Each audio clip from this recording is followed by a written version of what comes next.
All right, thank you for staying with Daybreak. Let's start that conversation and take a pulse of what's going on in the dailies and then talk about the CBC. My guests are with me in studio, Honorable Sossion, former nominated Member of Parliament, Janet Ouko, former CEC Education, Nairobi County, and Wesaya Maina, an education expert. Thank you so much for making time. Before we get into the CBC, Sossion, I'd like to hear your thoughts on this. 72 hours into the Ruto presidency, and the dailies are talking about Ruto's hard choices on economy, how night talks shaped with fuel prices. What is your assessment so far? I think we are on track, and the president is on track in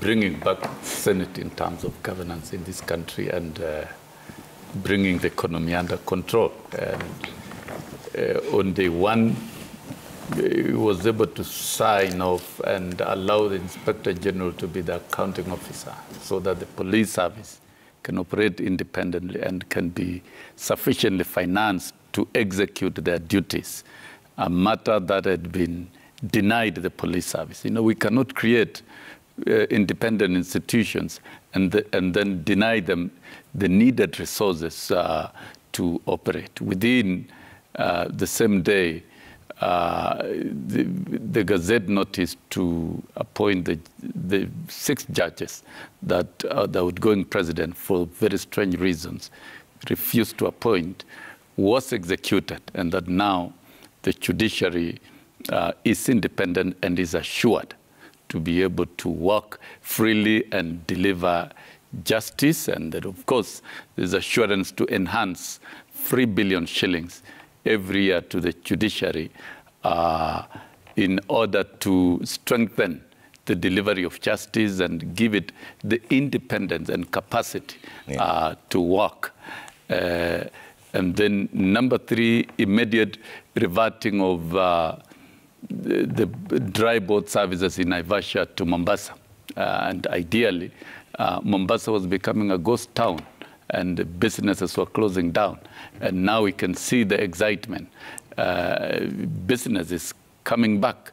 And I think the president has hit the ground very clearly in implementing the plan, which is already there. It's not about being elected so that you begin planning how to govern.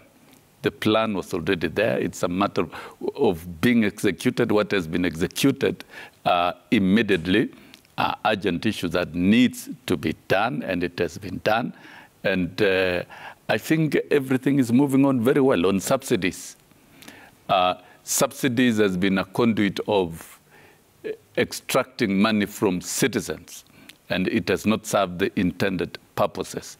And I think that is coming out very clearly. 7 billion was pumped in to subsidize food, and we stand to be corrected. How many Kenyans were able to buy maize flour at 100 shillings?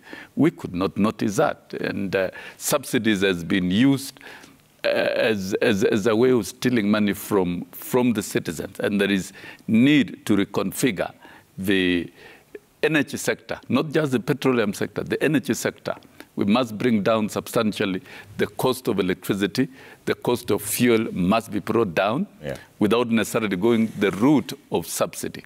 And you know, these are sectors that have been annexed by cartels. And these cartels, the president must deal with them. And they have to be dealt with.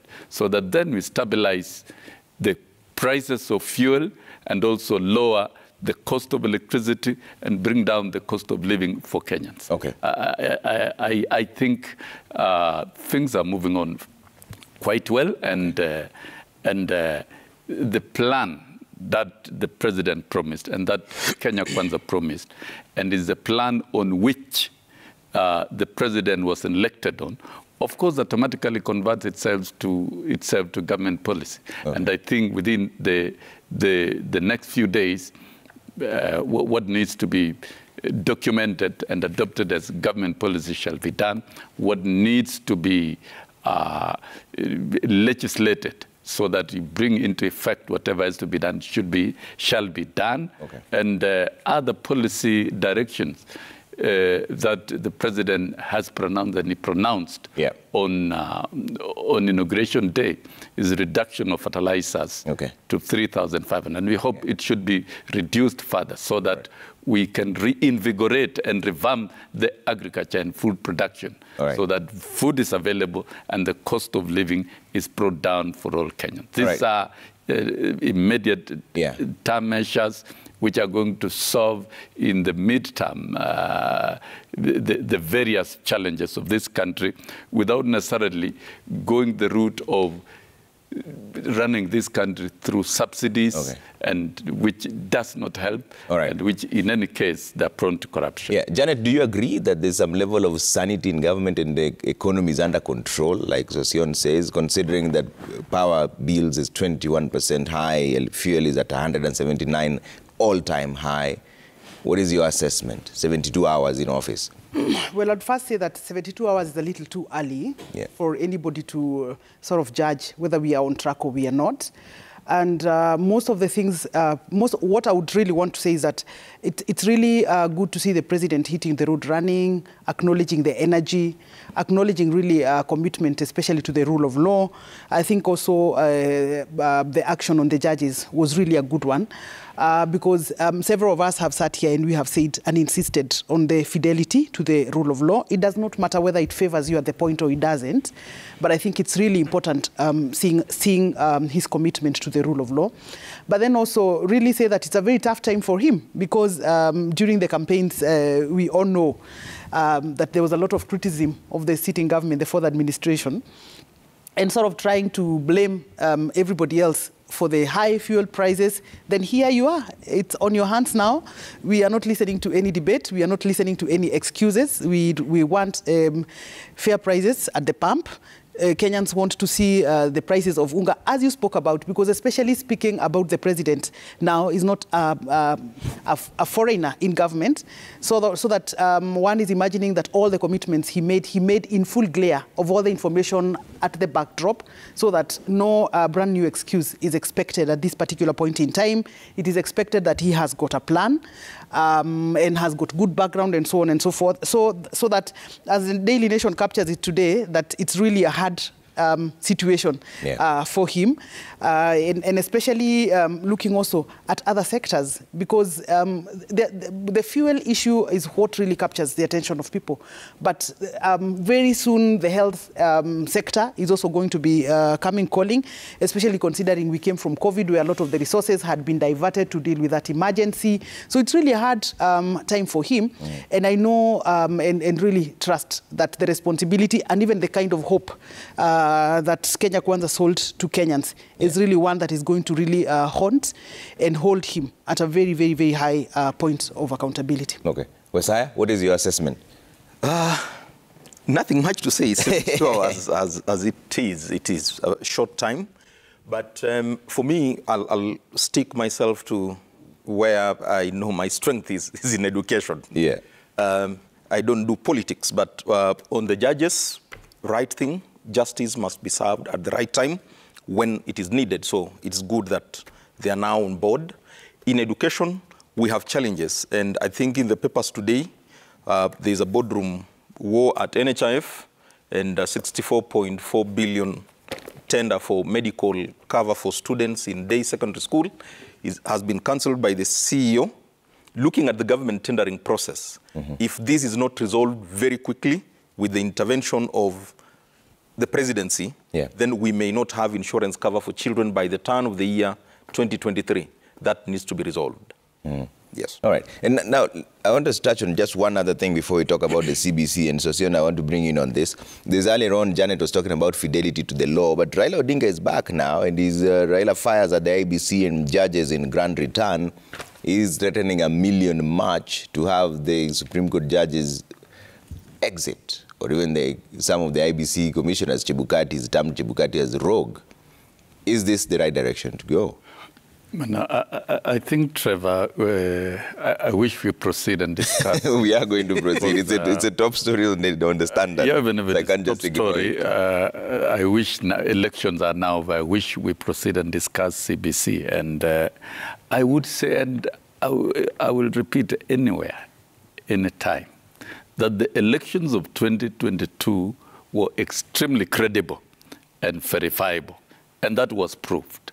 And the ruling of the Supreme Court of 2017 that the IEBC should fully digitalize voter identification, and that was the reason for, one of the reasons for nullification of the elections, and that Form 34A should be automatically transmitted to the portal was done, and that tallying must be done. And it was done with the agents of IEBC, including the four Chereras and at IEBC, and who actually was reading results. And I happen to have been an agent of President William Ruto, one of the agents. And the process was so simple that in every constituency, the returning officer would serve us with originals from 34A and 34B for that constituency.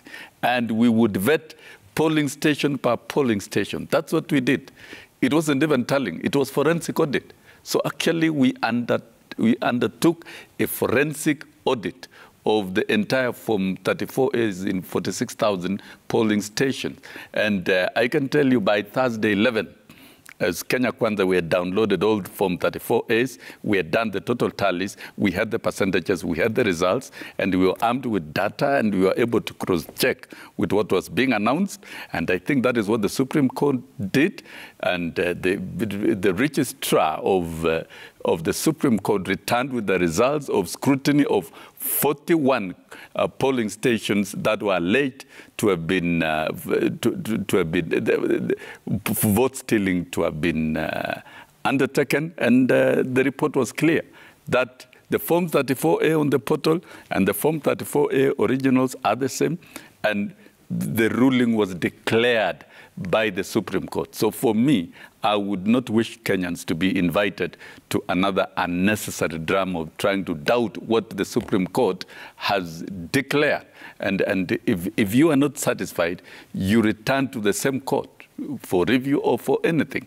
But I think all this now is politics, calling for a million march and all that when the country is bleeding with a strengthening economy is not the right thing to do. I don't think that's the direction we should go. And this is not necessary. The country is bleeding economically, and we don't need to complicate further by telling Kenyans what Kenyans saw the process of the Supreme Court. There were 9 questions placed out by the judges, and that is what was adjudicated. And all the 9 questions were answered accurately. And I don't think we need to go back there. Let's be a country of the rule of law. We respect our institutions when they have done right, and we put them to account when they are wrong. Okay. For this election, it is closed, done, and dusted. Let us prepare for 2027. Okay. Yeah. I see Janet shaking her head in agreement or in disagreement. For me, Trevor, and I think it's always very good to be very consistent about your beliefs. And for me, I believe if there is anything that can improve our electoral process, I would really say that we go for it. And I would want to tell Sossion that the conversation now is no longer about the Form 34s and how they were. I think the conversation now is about, there is a section of people that feel that the Supreme Court did not probably, they think that the Supreme Court was influenced, the decision was not right. And I would want to say that at times when the decisions suit you, sometimes you're very keen to silence other people. But from how we have been in this country since 2007, we have seen actions of people that have influenced, including getting us to where we are now, that we can actually experience an election, and we go to the Supreme Court and everybody is calm, and we can have the processes. Those processes have taken sacrifices from a section of people that have severally been demonized, yet we sit here and enjoy the sacrifices that they made. And I would really urge the Honorable Raila Odinga that if he really thinks that there is something that he needs to pursue to improve our judiciary, then he should go for it. And those Kenyans of goodwill that have always supported him, he has not started doing this today. He's been about it for years and years and years. He has been supported by some people have not supported him, but all of us as Kenyans sit down and enjoy you know, the results of the hard work that he has fought for. And I think it's also good to commend the fact that Azimio la Umoja, this time round, we have not experienced chaos, and they have chosen to respect the rule of law that Sossion is talking about, that the Supreme Court, yes, ruled.